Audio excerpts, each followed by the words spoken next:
Hi everyone, welcome to NetGate Chemistry. So today we are going to discuss some of the previous year questions of electrochemistry which are being asked in the CSIR NET exams.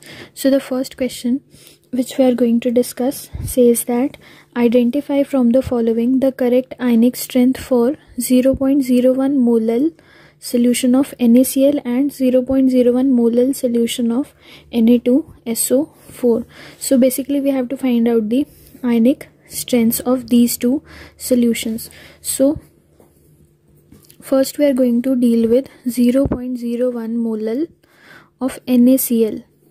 Now if you look at NaCl, then NaCl breaks down into Na positive and Cl negative.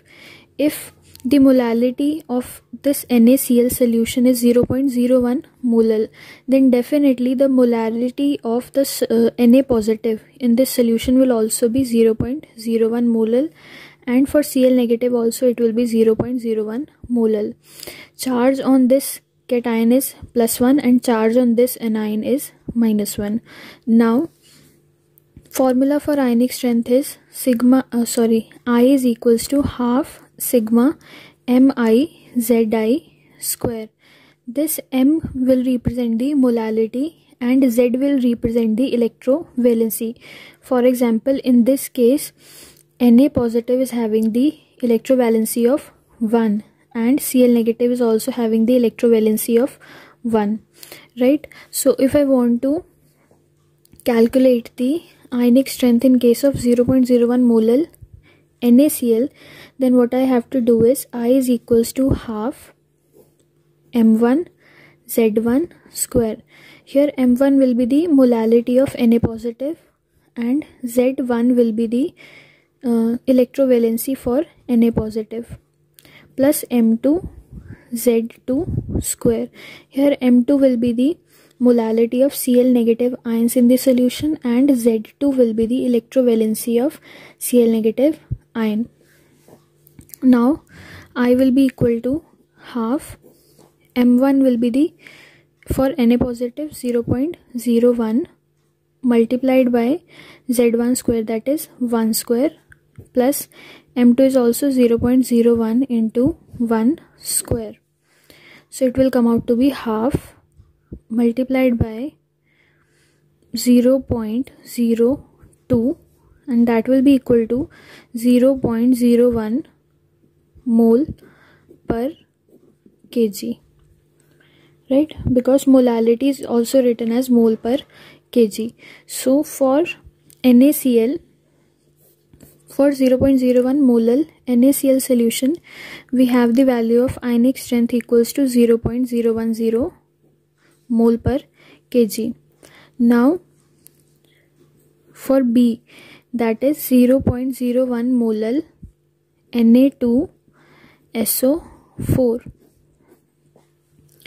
Na2SO4 will break down into 2 Na positive plus SO4 2 negative. The formula for ionic strength will remain same, just like this, but here you have to look for the M1, M2 and Z1, Z2 values.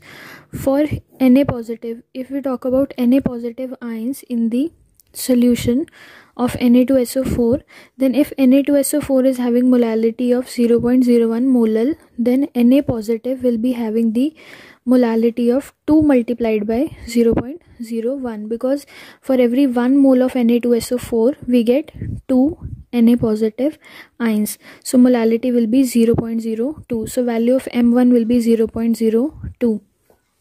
Now if we talk about the molality of SO4 2 negative, so for every 1 molal Na2SO4 we have 1 molal of SO4 2 negative ions, so here molality remains 0.01 molal. So here we are getting the M1 and M2 values. Now Z1 and Z2 values will be here. This will be Z1 and this will be Z2. Now we know the values of M1, M2 and Z1, Z2. So using this same equation, we are going to find out the ionic strength. That will be equal to half M1 multiplied by Z1 square. Sorry, Z1 will not be 2. Z1 will be the electrovalency, that is plus 1 here and and 2 here. Electrovalency will be 2 here and 1 here. That is the charge, the net charge present on the ions. That is the electrovalency, not this. So for Na positive it is plus 1 and for SO4 2 negative it is 2. This is the basically the magnitude of charge which is present on the ions. So that is the electrovalency. So it will be 1. 0.02, that is M1 into Z1 square. Z1 is 1 here. So Z1 square plus 0.01 multiplied by 2 square. So that will be half. 0.02 plus 0.04. 0.06 divided by 2, that is 0.030 mole per kg. So this is the ionic strength for Na2SO4 in case of 0.01 molar solution of Na2SO4. So if we look at the options, then option B is the correct option, right? So with this we'll now move on to the second question. Now before moving to the second question, what all you have to remember is the formula for the ionic strength and how we find out the values of these Mi and Zi. Basically Mi will be the value of molality that will be provided by the stoichiometric coefficient which will be present just beside these ions, like here in this case and this case. This will provide you with the molality. This will help you to provide the molality.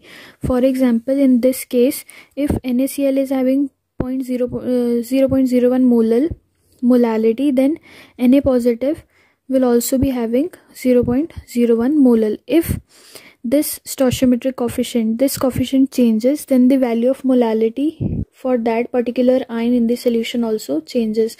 So this basically helps us to find the molality of the ions, right? And the charge which will be present on these ions, that will help us to provide the Z values. Z is nothing but the electrovalency, right? We have to find out the magnitude of charge which is present on the ions. Here the magnitude of charge is 1, here also 1, here magnitude of charge is 1 and here 2. So basically here the Z value is 2, here Z value is 1, here also 1 and here also 1. So that is why we have taken 2 here and here 1, right? So I hope you are clear with the electrovalency value and how to find the molality of ions in the solution when we know the molality of the overall solution. So that is the main purpose of this question, that is the main concept behind this question. So with this we'll now move on to the second question. So now the second question says that the standard electrode potential E0 at a fixed temperature and given medium depends on. So they are providing 4 options. First is only the electrode composition, the electrode composition and the extent of reaction, the extent of electrode reaction only, and the electrode reaction and electrode composition.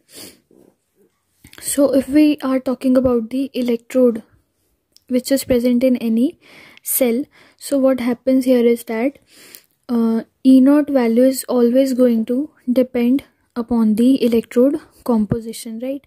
And the type of reaction which is taking place on that electrode. Suppose if you are taking different types of reactions which are taking place on an electrode.